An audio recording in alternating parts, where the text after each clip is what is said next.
Hello! Hey. Hi guys! Today is the 8th of June and it is day 80 of our lockdown. 80. I keep saying it every time I say how many days it is. I keep pulling a face, but that just sounds like a lot of days to me. It's a lot of days, isn't it, to be at home every day? Could have gone around the world, you know. Yeah. But why would you? You barely have time to see anything. Yeah. Whereas we have seen the inside of our house in intimate excruciating detail. Yep. We've even moved bits of it, haven't we? Yep, moved Shifted some things furniture, which I think has slightly buggered me up actually. I'm quite sore today. I didn't do too much yesterday, but what I've noticed with fibro is actually, like pain-wise, I tend to be worse 2 days afterwards. I think it's kind of like when you overdo it at the gym or you've gone like running or something and you like, it's actually not the day after that you're worst, it's the day after that. I think it's similar, so I tend to have my worst sort of pain 2 days later. So yeah, from the waist down, I am very cronky today. So cronky and rubbish. Okay. So yeah, like going up and down stairs is a bit sore, and sort of moving around in general is a bit unpleasant. So yeah, I've been a bit off colour today, which obviously then makes you not feel productive at all. You want to be entirely sedentary. But you've been very tolerant of me sort of making you do things. Yes, I've been very tolerant because I'm a very good person and a good girlfriend. I've been indulging my film auteur tendencies. Yes. And I think we mentioned, so if you don't know what we're talking about, a while back we filmed a film for the Let's Remake a Film project whereby loads of people, mainly comedians it seems to be, remake a famous film. So all of the scenes get divvied up among everybody and then everybody does their own version. So obviously the cast will be there'll be loads of people playing the same character and dozens if not hundreds of people. Yeah. And so we'd already done a scene. And it's all been done in lockdown, by the way, so people are just making stuff in their houses and roping in their family or their housemates over there with. So yeah, the previous one, Toy Story, was done in lockdown, wasn't it? Yes. But the one before that was done outside of lockdown, so that was, what was maybe, the one before that? I think you said it was Robocop, didn't you? Well, that was like a different... Oh, it wasn't the same people. Sorry, no, it wasn't the same people. That was a thing where comedy troupes, I think in America or Canada, remade Robocop scene by scene. Right. So like established comedy troupes who I see. collaborated on this thing. So this is a different kind of group of people, different project. Okay. But they weren't in lockdown, the Robocop people. I think you can still find that on YouTube. It is fun, especially if you're familiar with the movie. But it does. They did have a lot more in the way of budget, and I can't vouch because I didn't see the Toy Story one because very quickly it was taken down due to copyright issues. So having learned from that lesson, I think this one, there've been certain rules as to what you're allowed to include to cover that. So hopefully when it goes up, it will be able to stay up for a bit longer. No sort of copyrighted music or any dialogue. And you can't actually use audio from and the film itself and then do stuff over it. So you've got to record it yourself. The last one, it was incredible. Some of the things that people were able to do and achieve within the limitations of being and how just. Well, you sort of turned your hand to sort of rudimentary animation, sort of, and puppetry. Mine is more on the lo-fi side of things, isn't it? Oh, well, it did say rudimentary. Yes, I was, but some of the things were quite rudimentary in the original Toy Story one, but also quite charming for all that. Do you know what I mean? And there's a lot of people using sort of perspex bowls over their heads as Buzz Lightyear and things like that. Oh, that's cute. And a lot of creativity and stuff. So it's. So what I wanted to say, just was that we'd already done a scene, which we've mentioned previously, but the deadline was yesterday, the 7th of June, so the guy who's putting it all together then put out, I don't know if some people it fell through or there were problems with anybody else's submissions, so then he kind of went, I've still got a few scenes that need doing, if anyone wants to take them, and one of them, quite fortunately, tied in with the one that we'd already done. Yeah. So... chronologically in the film, it happens immediately after the scene we just filmed. So we just essentially get a big scene. Yeah. A big long scene and look like we're greedy. But it did mean that we could squeeze an extra joke out of it. Yeah, so. And I was glad we got to do it as well because the first scene was just us really just filming ourselves talking and sort of quite dialogue-y, and we tried to put some jokes in, make it funny. But this one... It's got a car chase in it. It's got a car chase in it. Neither of us drives nor owns a car. Yeah, didn't have a car to use, so we had to get... Well, you had to get quite imaginative. I've largely gone along for the ride today. I made a cardboard steering wheel. I did some cutting out for you. I made a diorama. It's been a lot of fun. Chris is left-handed, and we have no left-handed scissors in the house, so Ellie's in I charge am of cutting the out. cutting out person in our house. Cutting things out. I and catching catch spiders and I cut things out. You do the cooking, and I cut stuff out. That's a fair swap, isn't it? Yes. We do almost equal amounts of those things, Spider don't we, catching. as a household? Well, I think the spider catching, if I didn't catch the spiders for you, you'd be permanently traumatised. Very unhappy. Sometimes the cats do the spider catching for you, but that's pretty gross when that happens because they eat them alive. It's pretty grim. I'll take it. Or just chase them under a sofa, and then you're like, well, now I know that there's a spider in here, but I don't know where it is. And what's worse than seeing a spider? Not seeing a spider when you did know that there was one around. I'm not a big fan, but I'm sort of, I can contain my fear. I can catch them. I can't catch them barehanded. My dad, growing up, my dad always could catch them, like even the big house spiders could catch them barehanded, which I always admired. But I've never had the fear of them just crawling up my arm is too much to bear. So get them contained in a glass, the classic glass and envelope underneath. That's my technique. Works for me. So yeah, I don't like doing it, but I do somewhat enjoy the subverted gender roles of that. I like that I'm the spider catcher. It makes me feel manly. And I am in charge of all the dioramas. Not the cutting out, though. No, not the cutting out. I need help with the cutting. I need adult supervision with the cutting out. Oh, bless. But yeah, it was fun. I did some printouts things. I made some little street scene, didn't I? Yeah. I had some cars going down. You've done a really good job with it. It is really good. I mean, it is very lo-fi, to be fair. If you have any intention of watching this, don't set your expectations too high. But I think it's fun. It's a bit of silly fun. It is a bit of silly fun. Yeah. And we've just got to get a friend now to sort of drop in some more dialogue for us. Yes. And then that'll be complete. And it's I think it's worked out quite well. I'm glad we had the chance to do a second scene. Yeah, I'm glad we could lengthen it a little bit. And do something a little bit more arts and crafts, something a bit more creative with it. So that's so then I had to do some filming for that. Had to kind of nothing too physical, but yeah, I was I wouldn't go so far as to say reluctant, but I have been apathetic. So you have been sort of geeing me up a bit, but I did it. I got it done, and I think it does look good. And the speed with which you're managing to edit the stuff together as well, because you've been having to sort of put sound effects over and all sorts, and it's looking good. I think it's come out well. So I'm a bit lackluster, but not much I can do about that. No. Sorry, guys. But tomorrow, I guess I won't be asking you to do any filming tomorrow. I guess I'll have a day off from that because I need to concentrate on a gig that I have. Yeah. I need to write and remember some material. You've got loads of stuff, but yeah, you probably need to sort of sit down and just remember it. A few days ago, write down some pointers. I remember you used to be able to put notes in front of the thing and. Oh, that's true. Yeah, I was thinking about this at bedtime the other day, and I was going, oh yeah, I could talk about that. And I had 3 key topics. I was like, oh, that would be good. That's me covered. I think I only have to do about 5 minutes. Write them down. I know. I didn't write them down. Because if you're doing it in bed, and now it's they're gone.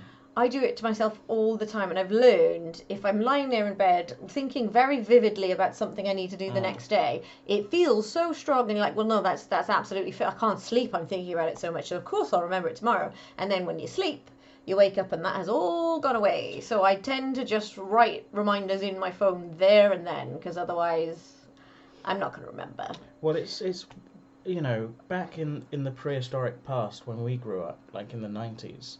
You might not have any paper to hand. That's a bit of a sore subject. I'm about to turn 35. You'll be as old as I am. You'll be able to remember some of the things that I can remember now. I'm 35. Yeah. But 35, that sounds proper grown up. That does. It is proper grown up. I don't like it. I like. Talking about not having blue hair, turning 35. Yeah. This is all rubbish. Don't approve of this at all. Time to write a will, probably. I got nothing to leave to anyone. Other than some debts. Please. Please leave the cats to me. I will leave the cats to you. The cats are your cats. Well, 2 of them are your cats. 2 of them are your cats. All right. Consider this a living will. I would like all of my cats and Lucy to be left to you. I will look after the dog as well. Yeah. Although you might have to fight my mum and dad for Lucy, because I think my dad would want to. Maybe I let them have Lucy. Oh, see that you don't love Lucy as much as you love the cats, and it makes me sad. Well, I do. I am very fond of Lucy. He's a cat person. But I fucking adore those cats. I know you do, but. And Lucy, the thing about... Well, there you go. You're only allowed to get the cats if you agree to take Lucy. The thing about Lucy, and I do love her, but she needs walking every day. Yeah. And that is quite a commitment. Yes. And I mean, it's been okay now because it's just been my daily exercise. Yeah, you've not been going to work. But if I had like a work and gigs and things, it would become quite difficult. Actually, you'd struggle with the cats, actually, wouldn't you? Because that was the reason why for all these years you're obviously a mad cat fan, but you hadn't got your own cat because you sort of quite regularly gigging, so working all day and gigging in the night or travelling around the country and weren't able to sort of guarantee that you'd be there sort of 2 or 3 times a day to feed them. Which was why when you moved in with me, I was like, well, I already got cats. We can get a cat. And yeah, and you looked like I'd just cured cancer. You looked so happy. So that happened. And so, yeah, that's fair. That is fair. I would be happy if you cured cancer too. Yes. I don't think you'd have a look of equal joy, though, as you did when I sort of said maybe we could get a cat. Because you just... honestly. I'd be like, we can sell this to Big Pharma.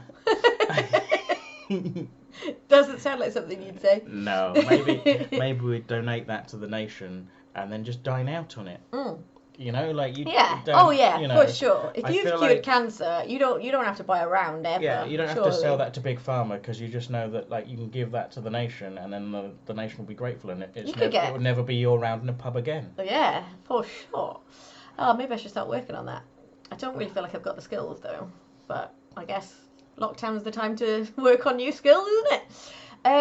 So that's I've been working on dioramas. Yeah. And I want you to concentrate on biological medical science. Yeah. I don't think it's my skill set, but I'll have a crack.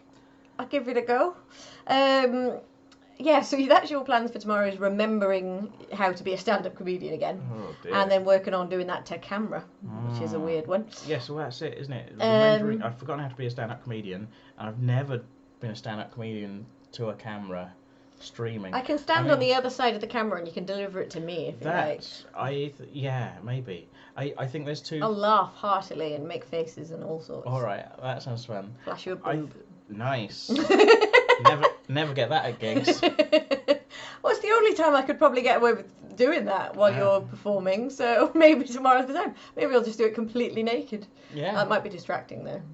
I'll take it. I don't really care if it works out for the viewers. That's your plans for tomorrow. Lots of comedians have been streaming comedy and gigs and things from home, and I think and I'm not knocking anyone who's doing it, especially now where people have lost their income from like gigging every weekend and whatever it may be, and they're just trying to figure out how to operate in this new world and make a living.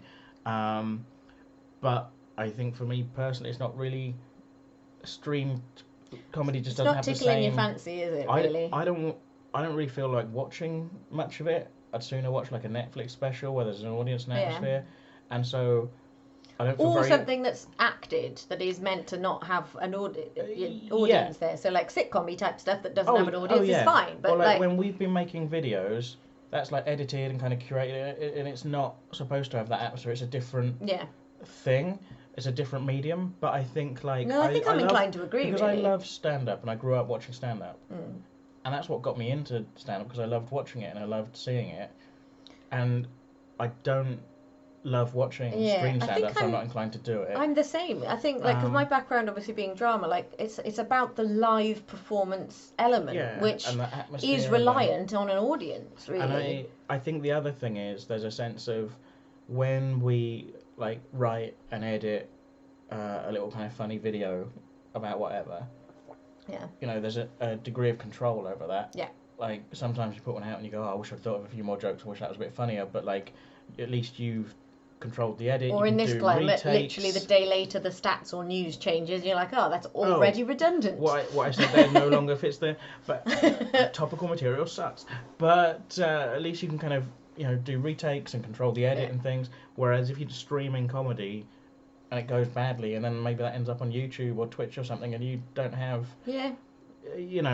I think I like that element of control if something's going to be on the internet. I think that's absolutely fair. I think I would too, but I'm a bit of a control freak / perfectionist anyway. Said, so though, having denigrated the entire idea of it, I'm doing that tomorrow, and it is in aid of a good cause. It's called Joke in the Rough As, which is in aid of Anara and Bevan Health Board. Oh, good, lovely. They're raising money for that. It's donations, so it's like pay what you want kind of thing, donate what you can, so you don't have to pay anything. It's got Barry Castanola is headlining. It's also got Sam Lloyd, Dan Thomas, Sarah Bridgman, Tom Evans, a bunch of other people. There's look how many people there are. There's loads of people. You're doing quite short. I presume we're only doing 5 minutes each. Otherwise, Is that Alice this is down a real. the Alice. Or is that somebody else that just looks a bit like Alice? Alice who? Graham's other half Alice. Oh no, it's not. No, it just looks like her. Yeah. I can't see it very well. But there's a little poster is what we're looking at. It's all I will put the link if there is a link. That's I don't know if they're going to be able to see it. But how you find it is basically you search for Joke in the Rough As on Facebook, and there should be like an event for it, and then you can go to there'll be live streaming it on Facebook. Yeah, it'll be in the blurb. And yeah, I don't know. I was assuming because there's quite a lot of faces, everyone's maybe just doing 5 minutes. But then I guess it's different to a regular comedy night, isn't it? Because you're not going to have intervals where people go to the bar. So maybe they just fill it out with comedy, and you just go and grab a drink. Yeah. When you feel like it. I don't know. I don't know. It's happening tomorrow night. I have none of the details. So by the time this comes out, 8 p.m. it'll be tonight that it's out. Yes, that's right. So if you're watching this... should have plugged it yesterday, actually, really. But left this quite late. It's almost like I've been dreading it. Yeah, I'm not sure your heart for it. Been sort of going, we should probably film some more stuff for the video. Well, I said to you today, it's like, we can put off filming for today, and you can work on your stuff for tomorrow. It's like, oh no, well, we've started that, so we'll finish that. I'm like, but that's got a longer deadline. No, let's do that. And I was like, it's classic procrastinating, guys. I do exactly the same thing. Do the jobs that aren't as urgent, but I would rather do, and then just put off the urgent stuff. And then sometimes I've just been reading comic books. Yeah. But I've just got up. I've been reading this graphic novel collection, and I've got up to what number am I on? I don't know. Number You'll 20, notice it is a tea and wine day. Number 28 in this graphic novel collection. You've flown through the last few. I've skipped a few that I'd previously read, but and I've reached the Ultimates, which is like a reimagining of the Avengers. Right. But when I say it's a reimagining of the Avengers, if you're picturing up like the Avengers from the movies and going, I wonder how they've reimagined them. Well, no, this was actually a reimagining from like 20 years ago. Right. So it's a previous incarnation to what you probably know now. So it's this reimagining of the Avengers was actually a big influence on the movies. Right. Right down to kind of, and it's not quite the same cast. It's slightly different, but it's. How's it got a cast anyway? Well, when I say a cast of characters. Right. Okay. Sorry. So like the team has got like the Wasp on it. Right. Rather than sort of Black Widow, say, or. Oh, okay. But it right down to that like Nick Fury looks like Samuel L. Jackson, even though it was before he was ever in the movies. So he was just good casting for that character. Yeah, Tony Stark looks a bit like Robert Downey Jr. I almost feel like they were kind of born to play those roles. Well, no, almost like the comic book. Brian Hitch, the artist, was almost going. Yeah, someone who looks like Samuel L. Jackson. Maybe if I draw it, it'll happen. Maybe if I draw him in, maybe they'll cast him in a movie of this one day. It'd be nice to think that was the case. So yeah, it's a bit darker than the movies as well, but it's actually it's quite enjoyable written. It's you can see like, okay, this thing they did in 2000, kind of for the time really modernised what the Avengers had been and kind of had a new kind of take on it, and you can see where that's had its influence that's rubbed off on the Marvel Cinematic Universe that exists now. So it's quite an interesting read. The Ultimates. The Ultimates. How many of them are there? How many volumes? How many Ultimates? How many volumes have you got? In this collection there are 2 volumes, and it's the first 12 issues of the Ultimates, but I believe there was more that kind of followed on after that. If you in the comic books, you can probably get in trade paperbacks and things. But yeah, it's one of the more interesting ones in the collection that I've read. So you're going to read loads more of that instead of writing a comedy set for tomorrow? Oh, I should have thought so. I've kind of written off this evening now because we started drinking. Yeah, well it is 10:30. Well, it's probably 11:45 now. So I think I'm going to read some more tonight, and then tomorrow work really hard. You don't have to convince me, Bubs. You have to convince them. Gonna work really hard, guys. Well, I'm not. I've got plans for tomorrow that have only just come to well, they haven't come to fruition yet, but I've just planned them, which is really exciting because a friend of mine.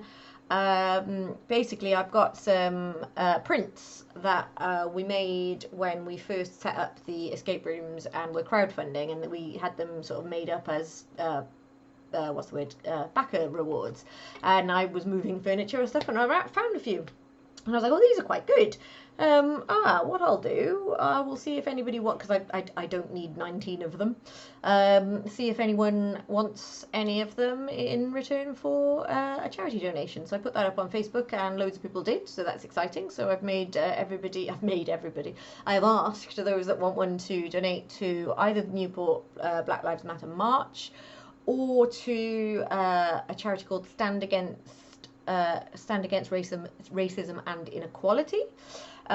Or to the fund, which is a bail fund for UK protesters, being as now they have announced that they are going to seek legal action against the protesters that pulled down the Bristol statue and other people who've kicked off in other protests. So there may be people that end up being arrested and don't have funds for bail, and also just don't have additional help that they might need, so that's what that fund's for.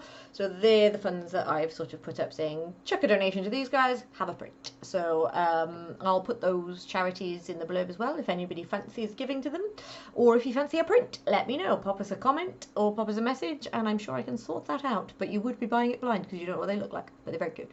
So that's what I've been doing. But yeah, one of my good friends said that she wanted one, so I said, well, rather than me putting it in the post to you, we're allowed to meet in the garden now, so do you want to come and get a poster and we'll have a coffee in the garden? And she jumped at that, and I was like, yay, I can see an actual human that I know and that I haven't seen for months and months and months. It's going to be like something out of a spy movie, isn't it? Because you're going to have to drop something there and then retreat 2 meters, yeah. And then she can kind of go and pick it up. Well, it's good that we've got a side gate, because at least it means that she can come around the house and into our back garden, because our front garden is quite open to the world. It's just basically a big drive, but we don't have cars, so it's just a big empty bit of concrete. It's not the most welcoming, but our back garden's got like a little patio and some patio furniture, so just about, if I sit near the house and the other one of whoever else sits by the wall, it's about 2 meters. It's probably a bit more than 2 meters, but it's not very big.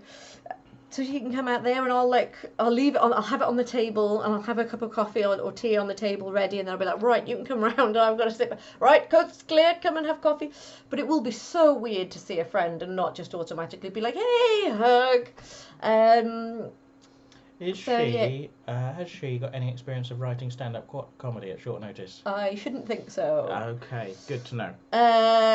We'll work quite hard then instead. Yeah, I think probably you should. I think that might, if I sort of put that on her, she might have a panic attack. By the way, Kim, you've got to write a stand-up set for Chris. Oh, so I suppose it's just me who has to have the panic attack now, is it? You agreed to it. You agreed to the gig. Oh, I'm sure you'll be absolutely fine. But yeah, I guess it's been a long while, hasn't it? So I just don't really want to do all the old stuff because it doesn't feel very relevant to what's going on. Yeah. And I'm really annoyed because I had ideas of what I wanted to talk about and they've all just gone. Maybe, yeah, when you go to bed tonight, start mulling on it and see if they come back to you. And if they do, write them in your phone immediately. And then you can actually riff on the ideas tomorrow. But yeah, I've got every faith that once you're doing it, you'll be fine. But it's just the sort of, oh, this actually feels a bit unfamiliar and big now. But I'm sure you'll be absolutely fine, perhaps. So, as ever, there's loads of real-world stuff going on. And to be honest, because I'm a bit exhausted today, I think I've gone, I haven't been reading the news as sort of avidly as maybe I normally do, and I've sort of just kind of gone, oh god, it's just a continuing shower of shit, really, isn't it? I just haven't had the energy for it today. But there is one real world thing that I do want to talk about, which was pretty upsetting, actually, but it's not sort of part of the sort of just general COVID/Black Lives Matter discourse, but it's a side effect of the pandemic. Obviously, all businesses basically have been told to close, and now some businesses are being allowed to be reopened. So I think non-essential shops are now reopened in England. They're not here yet, but I think they will be soonish. People have been able to go back to schools. Most businesses, if they're able to do social distancing, are allowed to have people back in. But one of the sort of avenues, which is technically it's leisure and tourism, which they've sort of said is one of the last things that they'll reopen because it involves people travelling from afar to sort of come together and be a melting pot. So the science and the thinking behind why they're not letting them open is fair.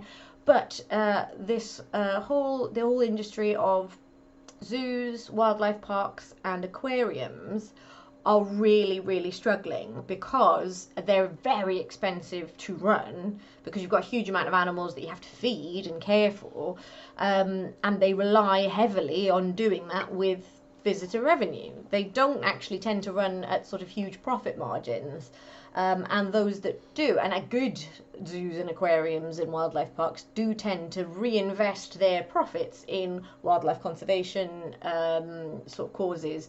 So I don't think they're a particularly money-making scheme for sort of the big shareholders. I think generally speaking, from what I've seen, they're largely about animal welfare and conservation. Whether or not you agree with zoos in principle, that's a separate issue, because obviously being a vegan and talking to other vegans, some people are sort of against zoos existing at all, which I can see the argument for. But I think for animals already being taken out of the wild that can't be reintroduced to the wild, better that they are looked after and cared for properly, and perhaps serve to be educational to people about wildlife concerns and those sorts of things.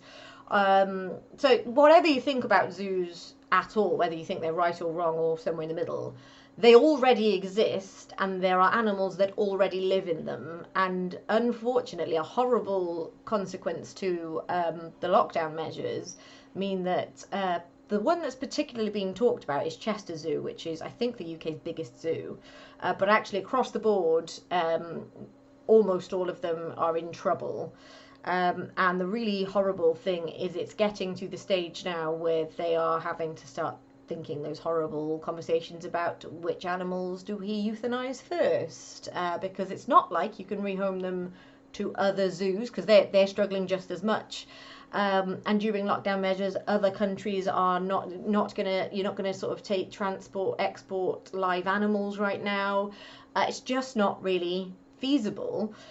So without some significant support from either the government or they are asking quite a lot of people if you can adopt an animal in a zoo. That will make a big difference, which obviously involves a monthly donation, things like that. That could help, but they've asked, there's a petition which I will share the link for in the blurb. They are asking the government, firstly, this is Chester Zoo, but the same does go for quite a lot of others, that they spent a lot of time and effort working on ways that they could cover social distancing, particularly with zoos. Most of them are largely outdoor. They'll have some indoor bits, but they'll be largely outdoors, and maybe they could just close the indoor bits. Aquarium's a bit trickier, but saying that if they can manage social distancing, can they be re-allowed to open? Because they absolutely rely on visitors, and it's not like you can just put a zoo on hold. The animals are still there and need caring for, so the staff are there anyway. Yeah, you don't have your gift shop and your canteen staff there, but the keepers are there every day anyway. I suppose if you're kind of say for example your Bristol Zoo, I suppose what you'd be hoping is that, you know, people would behave sensibly, and it would be like the people of Bristol who've been inside for 4 months and have got kids who are bouncing off the walls. Do you want something to do? Do you want to come even into if the zoo? It was They're not expecting people to travel or stay overnight anywhere. You know. Yeah, and you'd think. Well, they've asked the government if they can be allowed to reopen. The government said no.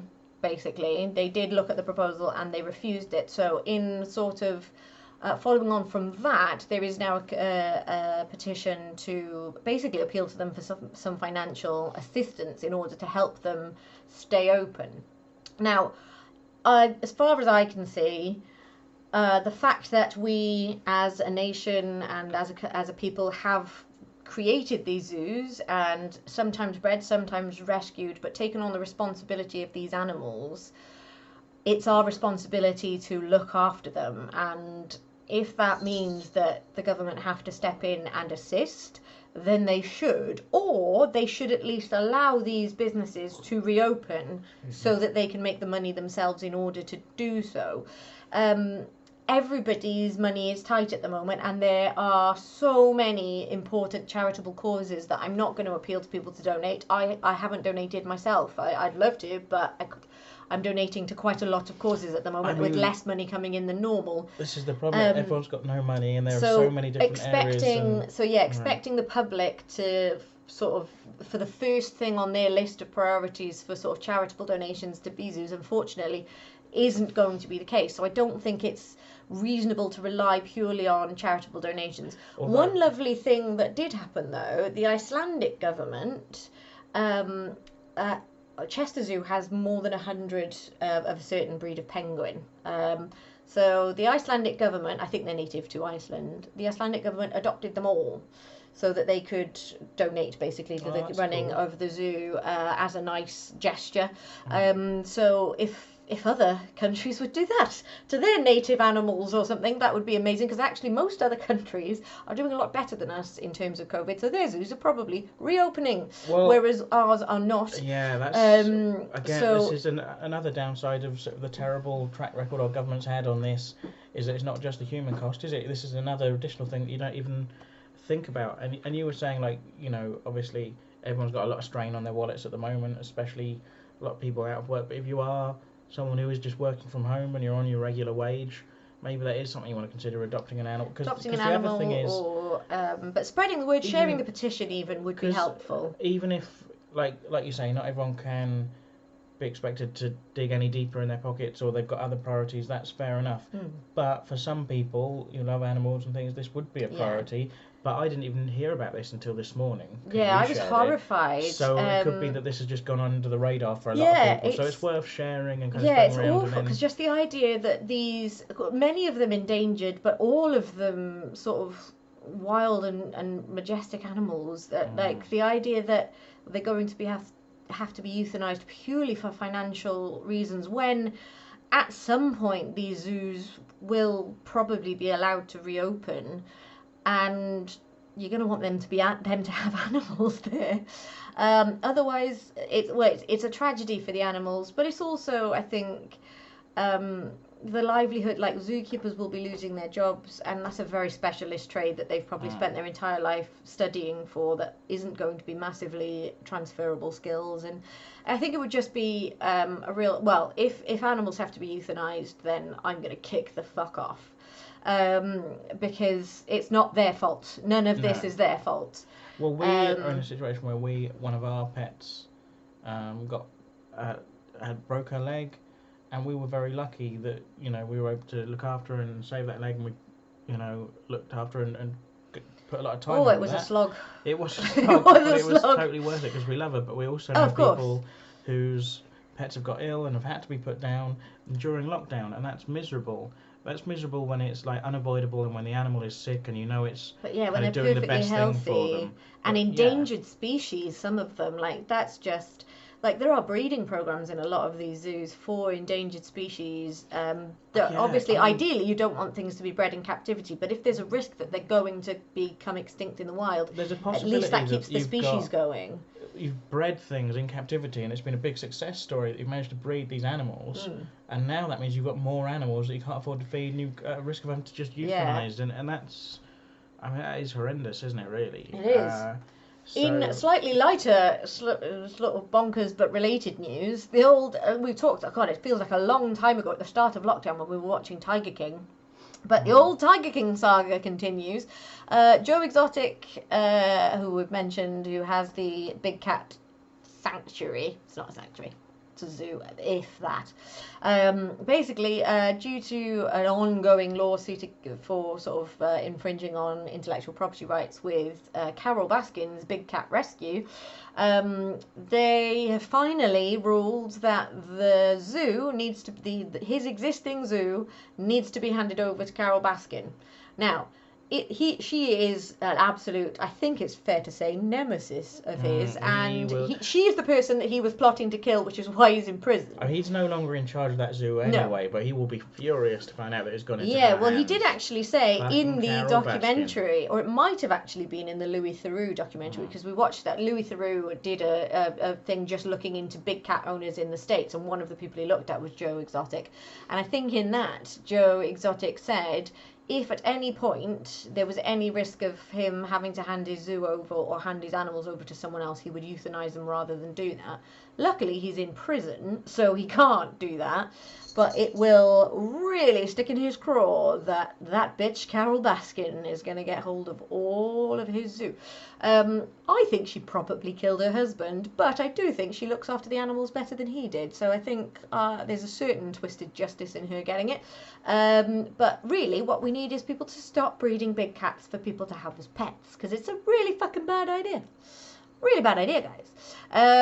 But yeah, if you haven't watched Tiger King yet, it's a roller coaster. I highly recommend it. It's insane. But we should probably leave that there. So let's call that a day there. But guys, I will put all of the appropriate blurbs and blogs and all that malarkey in the blurb. I've seen our own big cats are wandering about. One of our little cats has just come in. But yeah, so we'll be back tomorrow. Hopefully I'll be feeling a little bit brighter, and hopefully the world won't have ended in the interim. But who knows? So, like and subscribe, guys. There's no shame in it.